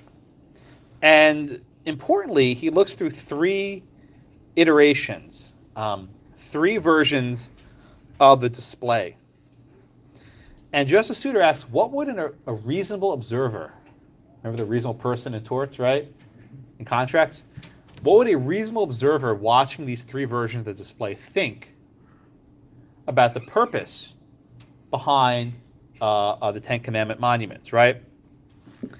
And what he basically says is that each iteration of the version 1, 2, and 3 became more and more religious, right? He says, no reasonable observer could swallow the claim that the counties had cast off the objective that was so unmistakable in early displays.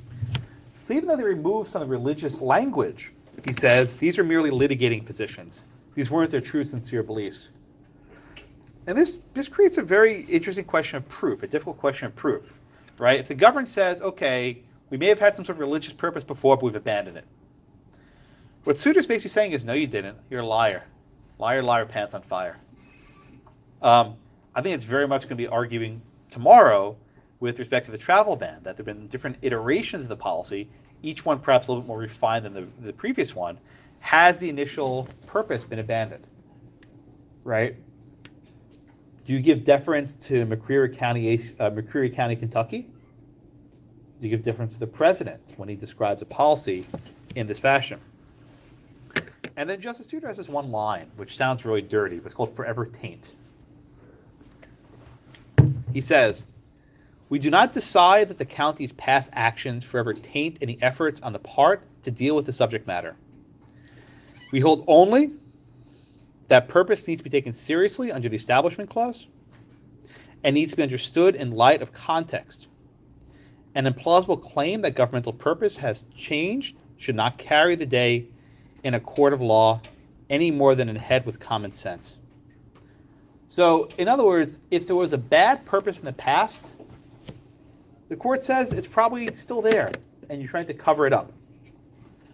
If you agree with this statement or disagree with the statement, it'll probably dictate how you view the arguments tomorrow. Okay? So any questions on the Souter majority opinion? I thought it was very quickly. We have basically no time left. Anyway? Yeah, Cameron. Now, these are two different clauses, but they're still under the same amendment. I'd wonder how many people with the Souter opinion would overlap. Souter, sorry, with the Westboro in that here he's saying, just because on face you're trying to say that it's secular, we look behind that and see that's not the case. Yeah, I mean, isn't Westboro is saying, well, it's public, we're not going to see what can be applied or Yeah. that you might have been. Yeah, I mean, isn't that the $1 million question, right? Isn't the $1 million question? Any idiot can draft a facially neutral statute, right? If you are a member of the legislature and you have like 5 minutes of time, you can find a way to target someone in a neutral fashion. At what point can courts peel back the onion, so to speak, and look beyond that? That's been the question basically all the second half of the semester, right? Because when the court starts looking beyond the surface, they are interjecting in the political process, right? This law was passed, was enacted, etc. And how are courts to know, in fact, if the purpose is this or that? If they don't believe the government in front of them, they say, well, you're lying to us, right? I mean, that's a serious charge, the government simply lying to the court, that this is not the true purpose. And this search, this inquiry for pretext, right, that the reason you're giving us not the real reason, plays a very central role in so many of the court's cases on due process and equal protection. And we've learned, this is a bit of a review with Caroline Products in footnote 4, for most laws, the government just won't inquire, right? For most laws, say, you know what, they passed this law, it's okay in the face, we're done. But for other laws where the court says, no, they go ahead and they start second-guessing the wisdom of the legislature. Say, no, we don't think this was right. Why can the court do that? Why are they justified doing it in this case versus that case, this one versus not? There's not a good answer here. And these are very deep questions, which I hope you've been thinking about throughout this entire semester. Any questions on that?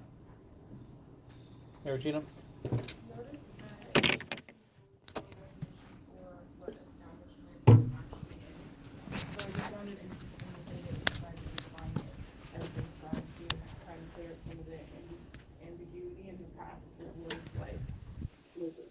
Yeah, so Regina makes a good point, right? Up here now.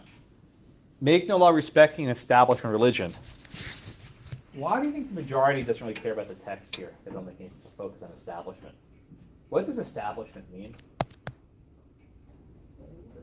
To create an establishment of what? Religion. Is putting up a Ten Commandments monument an establishment of religion? No, not even close, right? Again, I mentioned this earlier. I think the best originalist argument for the Establishment Clause is it meant that Congress couldn't interfere with state churches.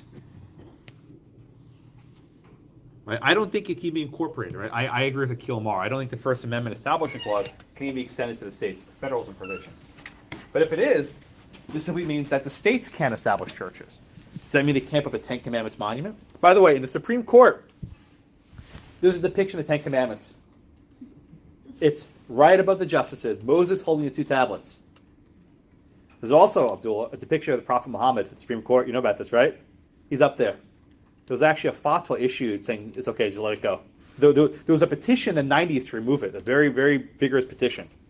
I wonder which will go first, the Muhammad depiction or the Roger Taney depiction. I'm not sure which one will be removed first. But they're both up there. Anyway, But if you actually take the text seriously, as Regina suggests, establishment, all these cases are wrong, right? A piece of paper on a wall is not establishment religion, not even close. A graduation speech with a prayer in it's not religion, you know. Anyway, but this is why this area has been completely divorced from text in ways that nothing else has.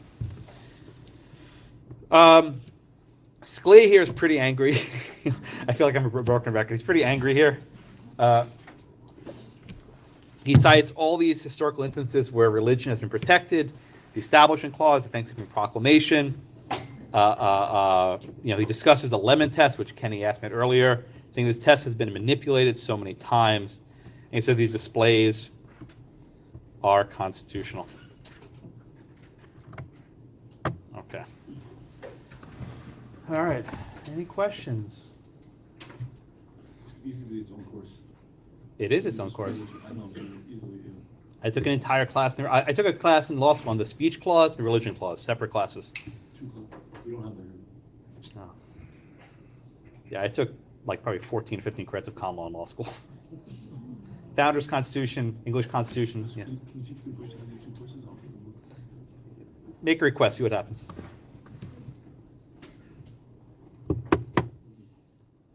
Anything else in your minds? Thank you all for a great semester. Appreciate it. Thank you.